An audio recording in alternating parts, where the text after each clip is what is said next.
What's up, movie lovers? I'm Mike, and this is Gotta Love Them Movies.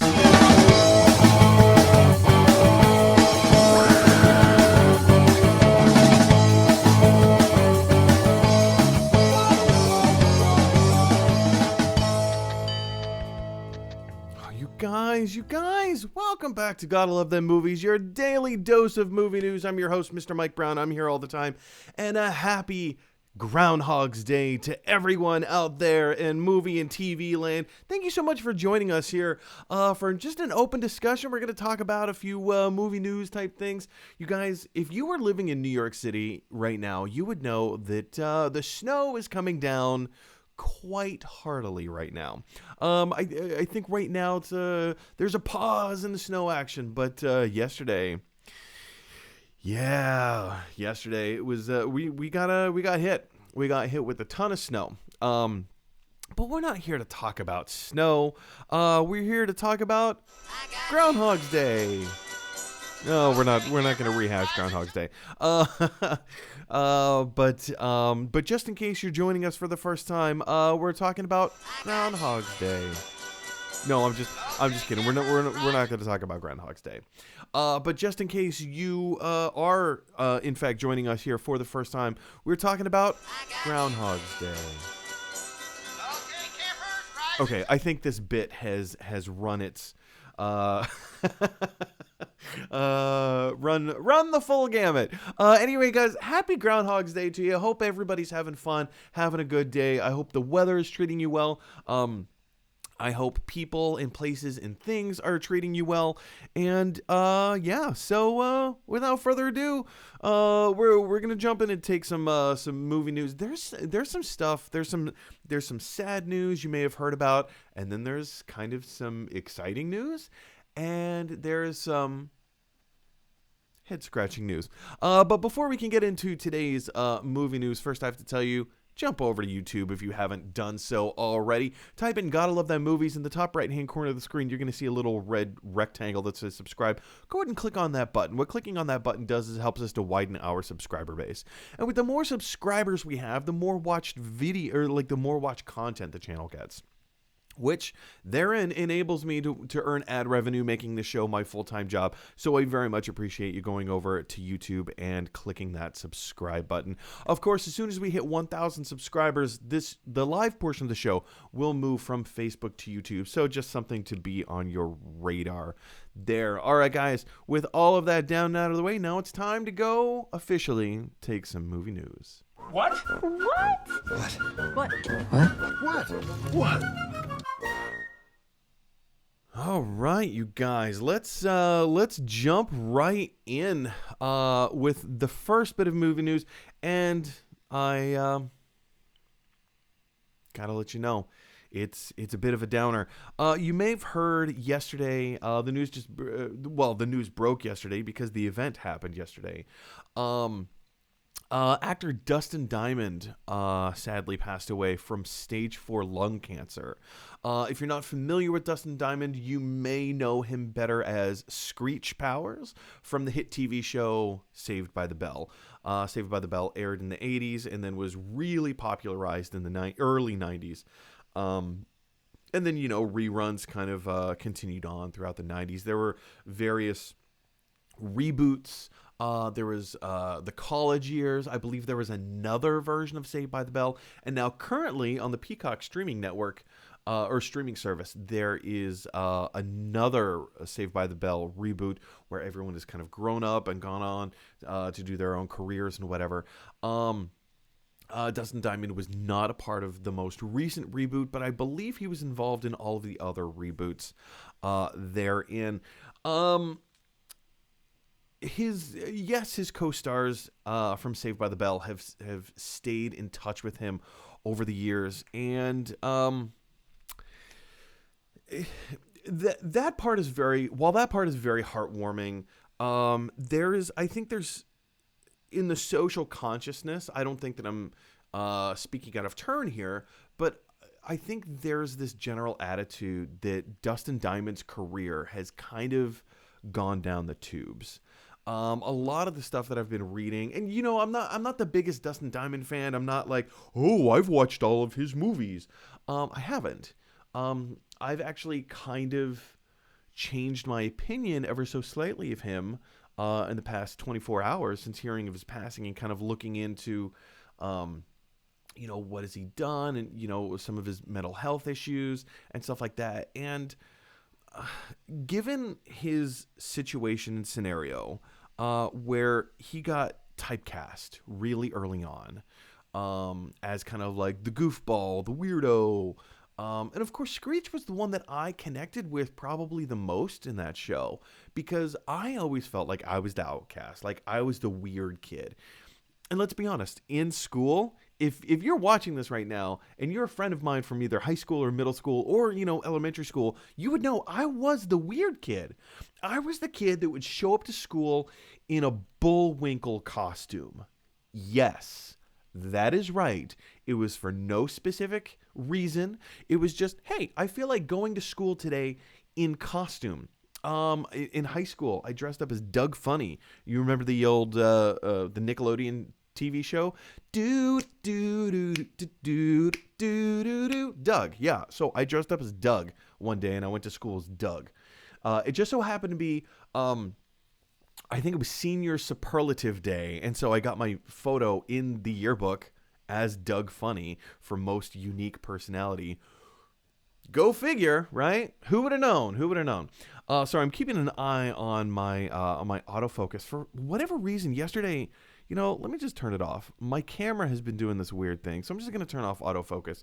It's been doing this weird fuzzy thing. All of that is to say, Screech Powers was the one that I connected with the most when watching Saved by the Bell. I saw a lot of myself in him. And I've always had a soft spot for Dustin Diamond. Yes, he went off and did some controversial things, and we're not going to get into that here. But let's jump over to his IMDb page for a second, shall we? Take a look at this. So Dustin Diamond's career has gone through many permutations. Of course, he's known for like Saved by the Bell and Saved by the Bell, the college years. Of course, he played himself in the Dickie Roberts movie. But look at this. Look at his filmography for a second. Most recently, he played a music teacher in a short film called Catching Up. He's done a lot of small bit parts in TV shows, small bit parts in a lot of indie kind of movies. Just look at this for a second. He's been an actor in 51 different projects. Of course, the most reputable would be the most well known would be Saved by the Bell. His stuff on Saved by the Bell, right? That's the stuff that's the show that everybody knows him for, right? But look at all of this. He was in the Munsters Today. I forgot about that. I think this goes to show the legacy that is Dustin Diamond. He never gave up. He never stopped working. He loved what he did, and sure, it may not have been A-list kind of stuff. He may not have been in the public eye that long. People know him because of Saved by the Bell. And with his mental health conditions, and I believe there was a little bit of a substance abuse thing going on for a short time. I think it's important to for someone in my position, yes, I'm a comedian, and I've only been doing comedy for 14 years now. So I just got a notification from Amazon. Weird. I'll have to look into that in a minute. But yeah, Dustin Diamond is one of those people that his legacy isn't what he did. his legacy is that he never gave up. He kept trying. He kept working. And I think that's the important lesson here, is that he's not leaving behind a legacy of, oh, he played this character on television almost 30 years ago, but rather he lived life on his terms, and he did what he wanted to do. And I think that's an important lesson for all of us. Sure, he wasn't the most influential when it comes to film and television and storytelling and stuff like that, but he did. I don't know, to paraphrase Frank Sinatra, he did it his way, you know? Anyway, so Dustin Diamond, he will be missed. I know his co-stars from Saved by the Bell, they stayed in touch with him over the years. They had some very beautiful things to say in various tweets and whatever. So anyway, but yeah, question is for you guys. What do you think of the legacy that was Dustin Diamond? What do you glean from it? Are you inspired? Are you indifferent? I'm curious. Jump on down to the comment section below and let me know your thoughts. All right, guys, let's move on to something a little bit more cheerful, a little bit more happy. This is something that I'm very, very interested in. There's a reboot of Frasier. Of course, we've known that this has been happening for a while. But the interesting news is that there's a report coming out right now that says the Frasier reboot is going to be reimagined for the Paramount Plus streaming service. Now, you say Paramount Plus? What's that? It's CBS All Access. That's what it is. On March 5th. Of this year, CBS All Access is rebranding itself to Paramount Plus. Okay, sure. I guess that, it's a little bit more. I don't know. I don't want to say content specific, but it's a little bit more of an umbrella. Just to say, hey, it's not just CBS stuff. Look at all of this other stuff that is going to fall underneath the Paramount umbrella. I was actually on CBS All Access last night watching various things.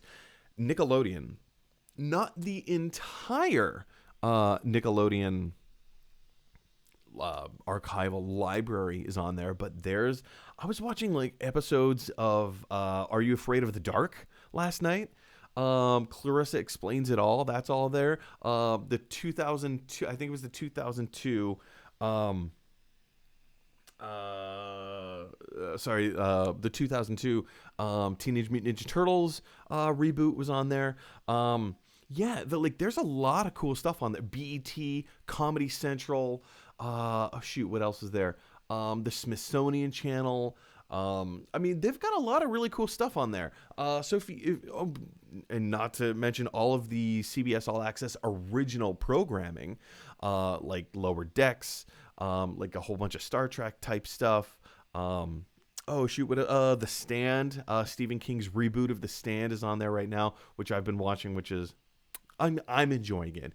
It's getting mixed reviews, but I'm enjoying it. Anyway, all of that is to say, Frasier, my favorite television show of all time. Now, as this article points out, there is a little bit of, not necessarily drama, but there's a little confusion as to when this thing is actually going to happen. Kelsey Grammer has been very public in saying, if you don't have an idea for this show that knocks it out of the park, I don't want to hear it.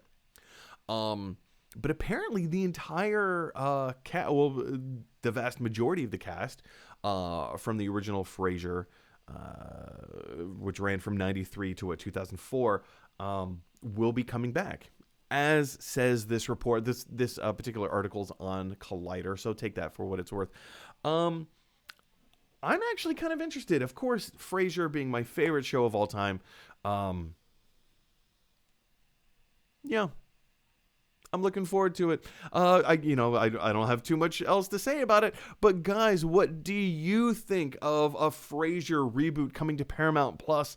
Would you like it? Would you like to see Frasier reboot hit like more of the network scene, or are you okay with it going straight to streaming? I think it's a smart idea for it to go straight to streaming because it gives the streaming platform, it entices people with something that they're already familiar with, something that is pretty, I don't want to say it's guaranteed that people are going to come back, but once Paramount Plus starts getting the original programming that people are going to want and crave, that will entice them to come out and get more of it.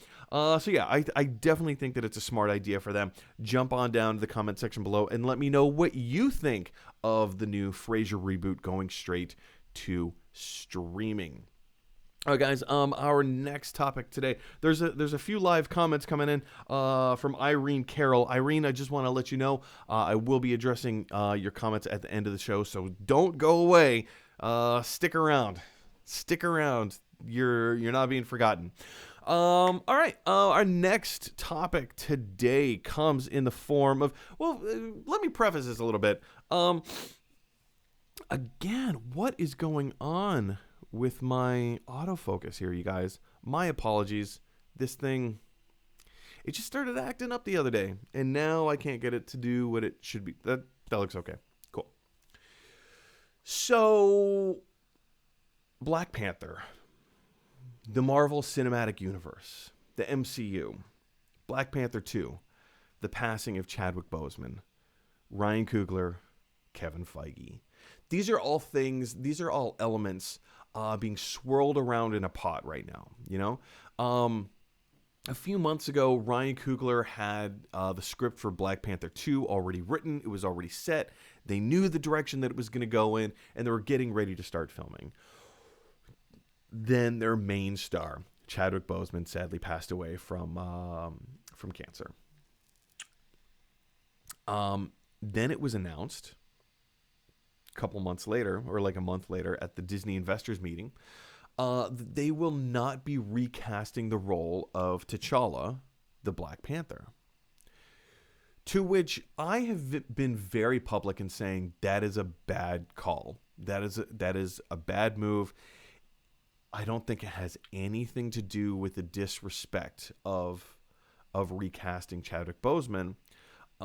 I think there are so many other things at play here. We know that Chadwick Boseman received the smallest paycheck out of any of the Avengers in the MCU. He did. I mean, yeah, he was paid $2 million to do the Black Panther movie. But, you know, when Chris Evans is getting paid $14 million to do a Captain America movie, you kind of scratch your head and say, what? WTF? Hang on a second. So, it is my personal opinion that there was a plan set in motion to phase out Chadwick Boseman as T'Challa, the Black Panther. It's a tinfoil hat theory, so don't hang on my words all that severely, right? But it makes you wonder, makes you question, and then they come out and say, "Oh, well, you know, out of respect to the character, out of respect to the character, you recast and you keep the legacy of Black Panther going." Yes, I understand that, you know, some people say, oh, well, Chadwick Boseman owns that role and recasting is detrimental to his legacy. No, it's not. No, it is not. Everything that Black Panther is, everything that he represents, everything that is important and integral to the character, not just the character, but to the people that look up to this character, and have found him iconic and inspirational over the many decades that his character has been around. That is what's important. That is why we need to keep this character around, right? Well, they're not going to do it. And the script is being rewritten. And they're going to start filming Black Panther 2, to which I say, how are you just not going to, how are you going to ignore this gaping hole of, hey, here's the main star, the main character of this franchise, and all of a sudden you're not going to recast. He's just going to just not be there, right? Most likely, in Black Panther 2, in the next film installment, it is going to be Shuri, his T'Challa's younger sister Shuri, taking up the mantle of Black Panther, most likely. Or maybe it's just going to be this big, I'm having this thought in real time right now. Maybe the second movie is all about the mystery of, where did T'Challa go? Maybe he just went missing. Maybe that's, maybe that's what the second movie is going to be about. Well, okay. So all of this is lead up, all of this is prefaced, all of this is build up to say, Ryan Coogler, writer and director of the first Black Panther movie, and Creed and Fruitvale Station, multiple other projects. Very prolific writer director. He just his production company, Proximity Media, they just signed a 5-year deal with Disney, which includes a Black Panther, or rather Wakanda, television series for Disney Plus under, the MCU. So here's my tinfoil hat theory.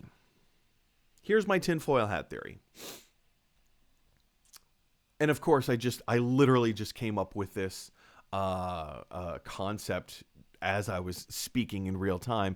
It is my tinfoil hat theory. The Black Panther 2 is going to revolve around the idea that T'Challa has gone missing. And now the entire nation of Wakanda, maybe, not to mention maybe Falcon and the Winter Soldier, or any other character from the MCU, now they are on a mission to find T'Challa. What happened to T'Challa? Maybe Namor came up from the depths of the ocean. If you're not familiar with Namor is the MCU version of Aquaman. Maybe Namor came up and captured T'Challa. Maybe he kidnapped T'Challa and is holding him for ransom against the nation of Wakanda. Maybe that's what's going on. But here's the thing. With a Wakanda series in work, it's interesting that he signed a 5-year deal, because that means, there's Black Panther 2, but there's also a Wakandan series.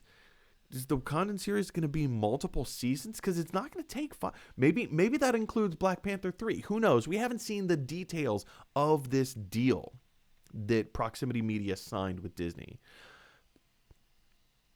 Maybe that includes Black Panther 3. Maybe that includes a season 2 of the Wakandan series. But maybe the Wakandan series explains where T'Challa has been. I am a firm believer that T'Challa, obviously not Chadwick Boseman, but the character of T'Challa will return with a new actor portraying him. I am confident that this will happen. Kevin Feige's statements at the Disney investors meeting a few months ago, saying that they will not recast the role of T'Challa, I think that was a mistake to say that this early in the game, at this stage in the game, because I am very, very confident that Disney needs to recast this role and will recast this role, and that by them saying they're not going to recast is just a knee-jerk reaction to the social media thing going on. Recasting is disrespectful. Oh no, if we recast, people think that we're going to be disrespectful about it. Nope, I disagree. They need time to pass, and for people to miss the character of T'Challa, for people to want this character to come back into social consciousness, and then they will recast. See, we gave him his due. His legacy lives on through a new actor portraying him. And like I've always said, Aldous Hodge. I want Aldous Hodge to play Black Panther. I think he's a perfect choice for it. Anyway, guys, that's my tinfoil hat theory. We know that Ryan Coogler is signing, or that he has signed this 5-year deal with Disney, or rather his production company has signed a 5-year deal with Disney to produce a Wakanda TV series for Disney Plus, as well as Black Panther 2, possibly 3. Who knows? We'll just have to wait and find out. Question is for you, though. What do you guys think of... First of all, what do you think of my tinfoil hat theory? That the Wakanda series is going to explain where T'Challa has been.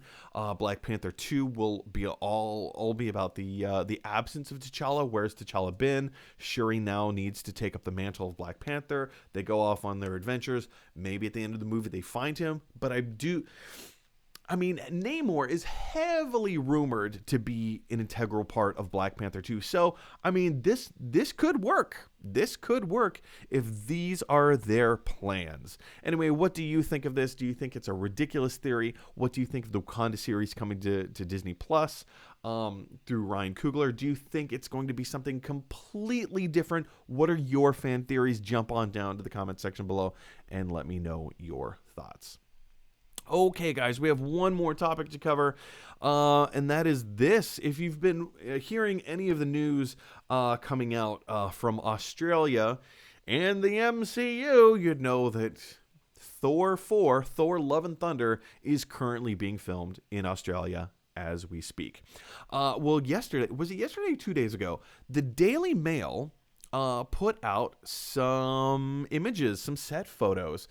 And it looks like Kraglin is back. Not only is Kraglin back from the Guardians of the Galaxy, this really solidifies. Here, let's jump into some of these set photos here, shall we? So it really solidifies that. No, this is coming from the Daily Mail, as you can see. Ta-da! DailyMail.com. Awesome. So it solidifies that the Asgardians of the Galaxy are kind of going to play, whether it's a decent role in the film or just a role in the film. My personal feeling is that they're getting all of the Guardians of the Galaxy together to do this incredible opening sequence number, right? I think the opening of the movie is going to be this incredibly over-the-top, wonderfully unique Taika Waititi kind of battle thing, whatever. I think they're going to have like these incredible fight sequences and blah, blah, blah, whatever. And then, the rest of the story is going to move away from the Guardians of the Galaxy. Probably Guardians are going to peace out, and that'll be that. But, here we have some great photos of Thor. I know there've been a lot of references to say that, according to this photo, Thor is living up to his Point Break reference from the first Avengers movie, right? Just look at this. He just looks ripped. He looks great in this sleeveless jacket or like vest or whatever it is you want to call it. The hair is on point. He's got Stormbreaker there. He's rocking the t-shirt underneath the vest. I think that it just looks great. It looks so cool. We have more photos. They're setting up some kind of a shot. They've got all the dollies and everything. This is an interesting one right here. Here we see Thor with a pony. Now, I'm not going to sit here and pretend that I'm a Thor aficionado. I am not. However, from limited research that I've seen, there is some connection with Thor, and I guess there's like mythical, like pony, like flying horse creature, like Pegasus kind of things. In his backstory. So if anybody knows anything of what this is, jump down to the comment section below and let me know what these horses or ponies or Pegasus or flying horses are. Because we know that's a thing that's happening thanks to these set photos. Here, I want to focus on this for a second. The last we saw Star-Lord and Thor together, or maybe not the last from Avengers Endgame, but let's rewind back to Infinity War, right? There was this whole jokey bouncing back and forth of like, oh, Star-Lord, you're incredibly overweight and out of shape, and look at this specimen. He is a man. You're a child, and this is a man. Well, look at this photo for a second, because it does indeed appear that Chris Pratt has lost an incredible... We've already known that he's lost an incredible amount of weight to play Star-Lord, but look at this. It looks like he's lost even more weight. And I think that is going to play in with the whole competition with Thor thing. We just have more set photos here. I'm just going to scroll past. At one point, we see his stunt there. You see his stunt double kind of doing his hair up a little bit. Here we go. Okay, so here is James Gunn's brother. Wow, why can't I think of his name? Victor Gunn. I can't think of his name. What is his name? Oh, man. This is going to kill me. Is it in the caption? Sean Gunn. Thank you, Daily Mail. So we can see Sean Gunn is rocking Yondu's kind of mohawk thing. And he's also got the arrow. He's got the arrow in his pocket. So looks like he's met at the end of Guardians of the Galaxy Volume 2. We saw Kraglin kind of practicing a little bit, and I think it was in was it the post-credit scene? I think he's whistling. He's trying to like use this whole thing, and I think he ends up stabbing Drax in the leg with it mistakenly. So yeah, I think it's interesting. We're getting more Guardians in this film than I think any of us really anticipated. We always hoped, I think we were thinking of the Asgardians of the Galaxy happening in Guardians 3, in the Guardians 3 movie, because, you know, Thor was being introduced. And when I say Asgardians of the Galaxy, that's not a thing. It's like a tagline that people are using on social media, just referencing that Thor and the Guardians of the Galaxy are kind of like teaming up for some kind of a thing. So yeah, so those are the set photos right there. I think it's interesting. Oh yeah, and there's Nebula, like Gamora. That is Nebula. I think it's interesting to note how many of these Guardians are going to be in Thor: Love and Thunder, and I think it's fun and exciting. We know that Matt Damon is on set. He moved his family there for a few months to film, and it's got to be more than just a cameo. You don't move your family to Australia for like 3 or 4 months to film a cameo. Nope. Yeah, so I'm excited for Thor: Love and Thunder, if for no other reason. Taika Waititi is just such a fun filmmaker. I think we can expect some really fun, really interesting things from this film. And Jane Foster herself, Natalie Portman, has arrived on set. There was another photo. I'm not going to bring it. Oh, yeah, sure. Why not? I think I have it right here. Let me find it. There she is. There's Natalie Portman riding a horse. As soon as it's just, you know, it's all the same photos that we've seen before, but there you go. Natalie Portman riding horseback in preparation, it looks like, for maybe a Pegasus scene or something. Who knows? Who knows what's actually going to happen? We don't know any details of the story. We don't know exactly how this is all going to play out or shake out. But I don't know, like I said, I'm pretty excited for Thor 4. What do you guys think? What do you think any of these photos mean? What do you think? Do you think the Guardians are going to have a bigger role in Thor 4? Or do you think do you kind of agree with me and think that, you know, they're more going to be in like a really fun opening sequence kind of thing? Jump on down in the comment section below and let me know your thoughts and theories. All right, guys, we have moved on to the portion of the show where we're going to take your live questions. Some of you have been firing in live questions all show long. So now let's go ahead and take those comments and questions. Alive! It's alive! It's alive!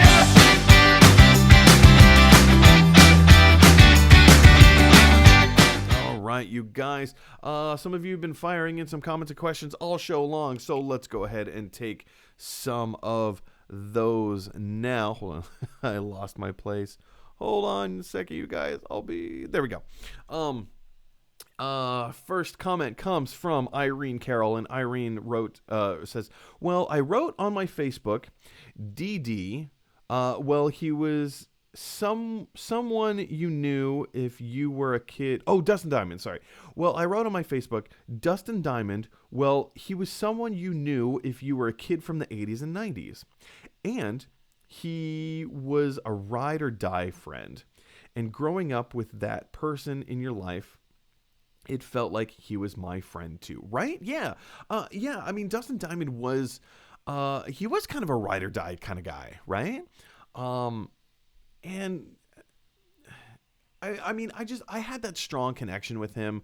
I mean, that was my in to the whole Saved by the Bell crowd, to the show, really. I mean, when Screech wasn't around, I kind of felt like, I don't really connect. I wasn't a jock. I wasn't the popular kid.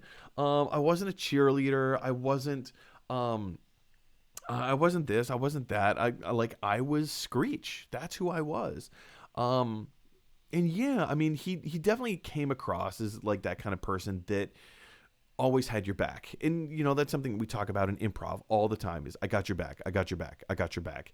And I feel like that in a lot of ways was Dustin Diamond. He was the guy who got your back. He also was the guy that, I don't think life was incredibly kind to him. I mean, apparently not based on the events of yesterday, but,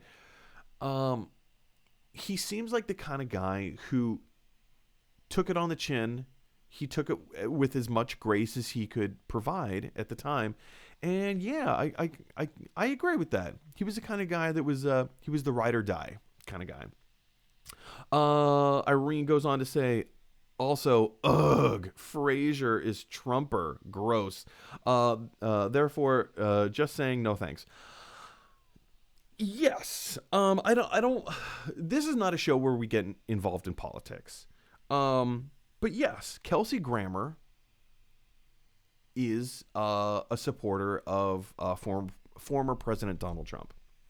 I'm not going to get into political debates about this, that, or the other, but there is a part of your brain, like if you support, if you're a supporter of Donald Trump, or if you're not a supporter of Donald Trump, and I hate to put it in those terms because that's kind of where we are in the country right now, is that you either are or you aren't.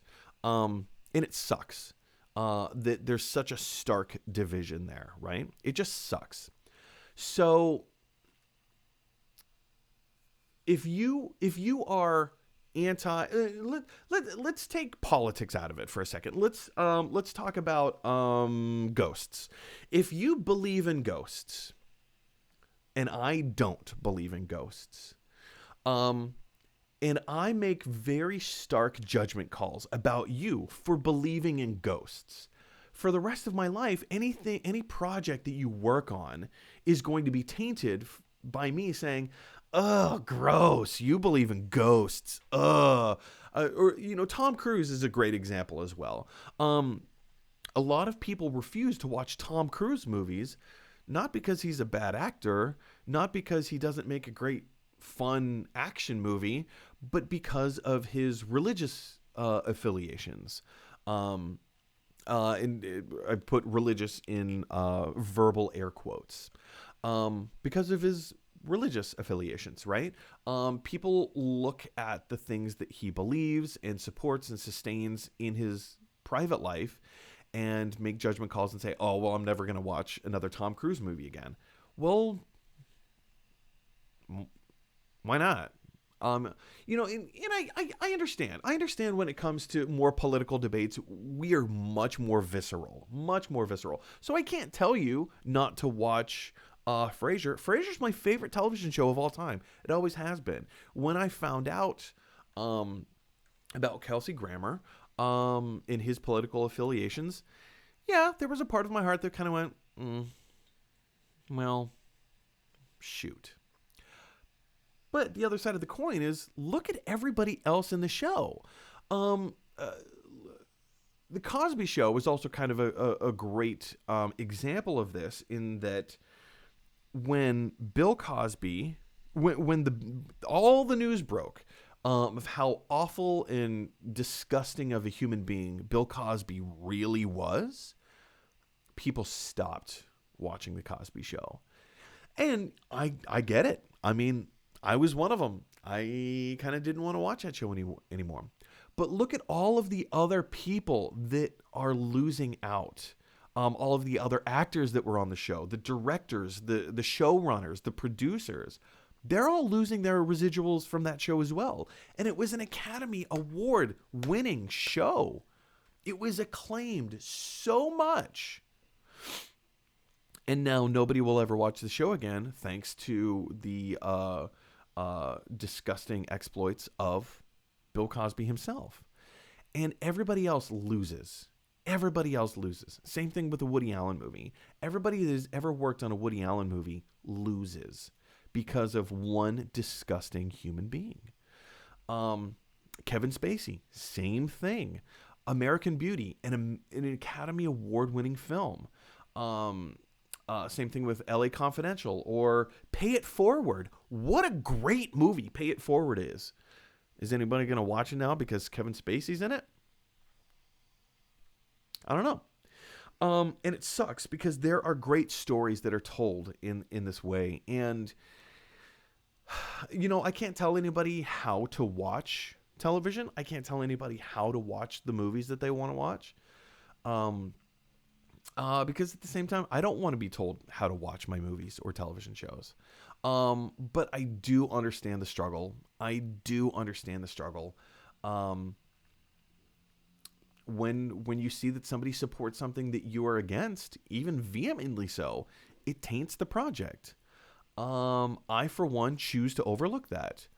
And here's the thing. Just because somebody has a different belief or viewpoint than I do doesn't mean that they're wrong and I'm right. It doesn't mean that I'm wrong and they're right. It just means that we're different. And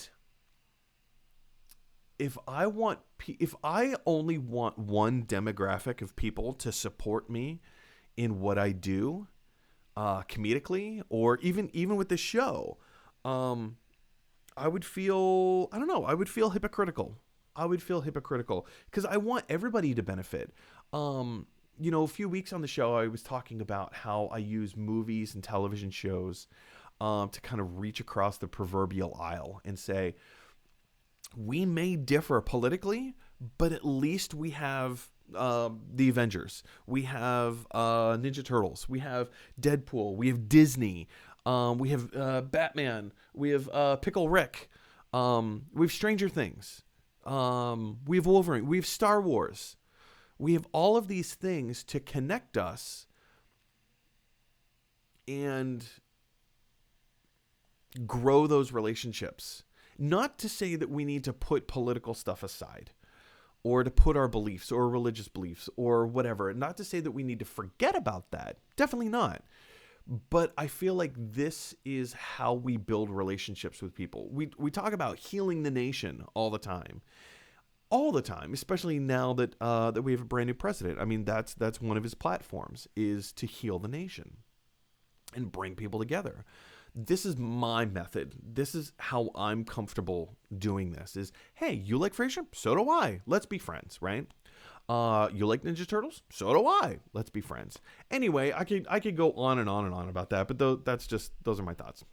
Irene Carroll goes on to say, and I don't mean to be political on your vlogging.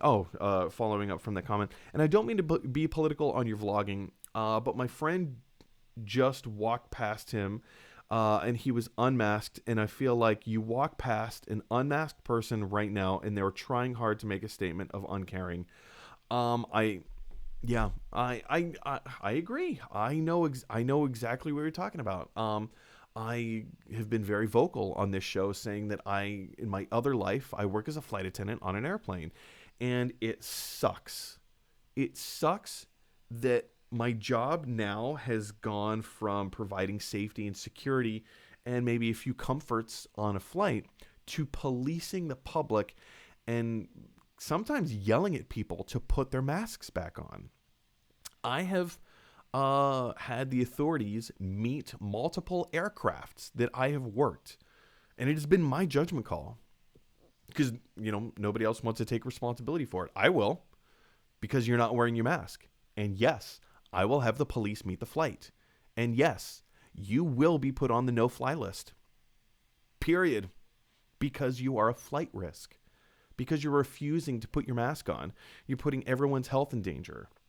Whether you have this thing or not, doesn't matter. So yeah, I understand the struggle. I understand the frustration. And it sucks when you see someone whose work that you love so much start to do things that are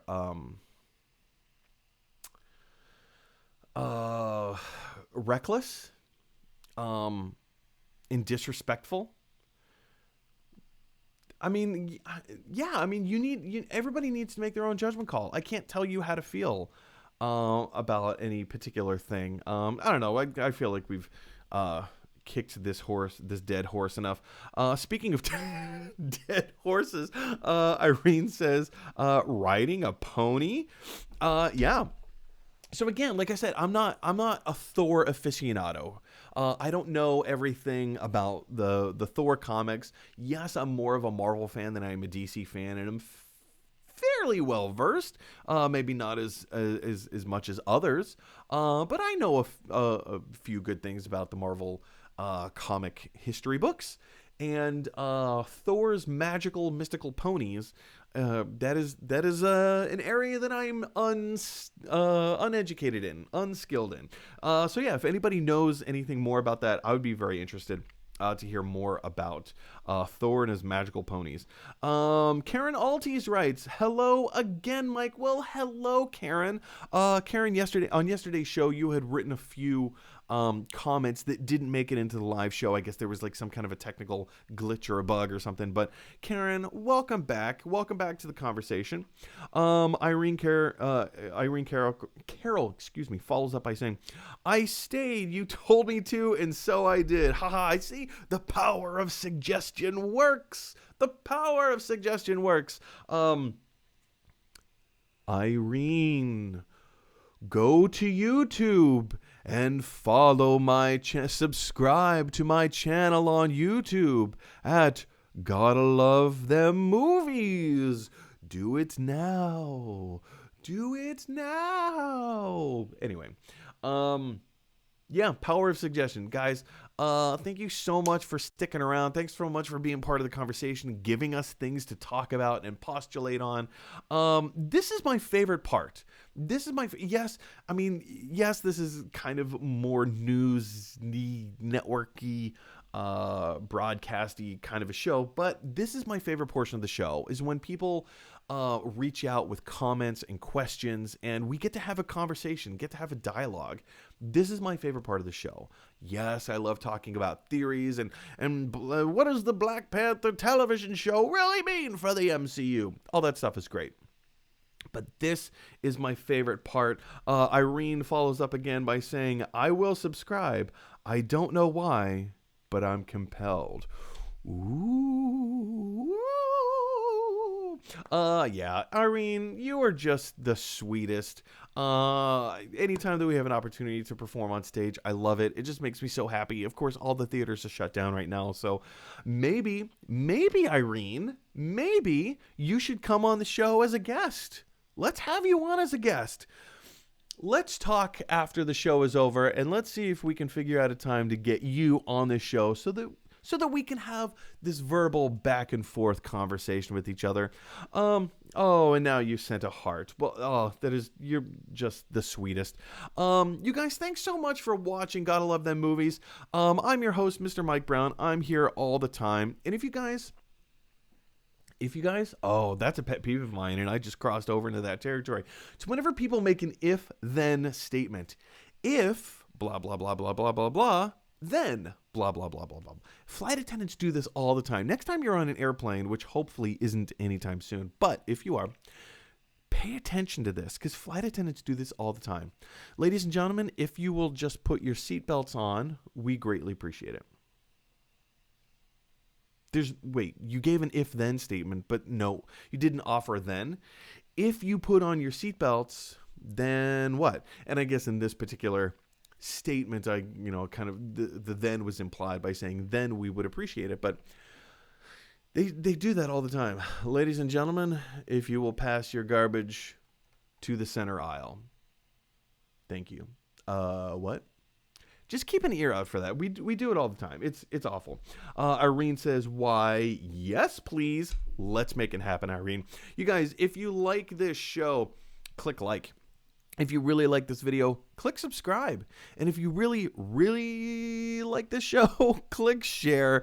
Because that is exactly what... how about Thor? How about Thor's flying ponies? Thor's magical flying ponies. That's exactly what they would want you to do. All right, guys, this is the end of the show. If anybody has any comments or questions, go ahead and email me at gottalovethemmovies@gmail.com. We'll put your comments or questions on the show. We'll make it a live, or like a main topic. And I would love it. I would love it. So hit me up with all them juicy, juicy emails. All right, guys. We live in a weird, crazy world where everybody has their own thoughts and opinions, and sometimes those thoughts and opinions clash. So if you have an opportunity to infuse a little bit of kindness into the world today, if you have an opportunity to speak kind words to each other, please take that opportunity. As always, in the words of Bill and Ted, be excellent to each other. I'll see you guys tomorrow.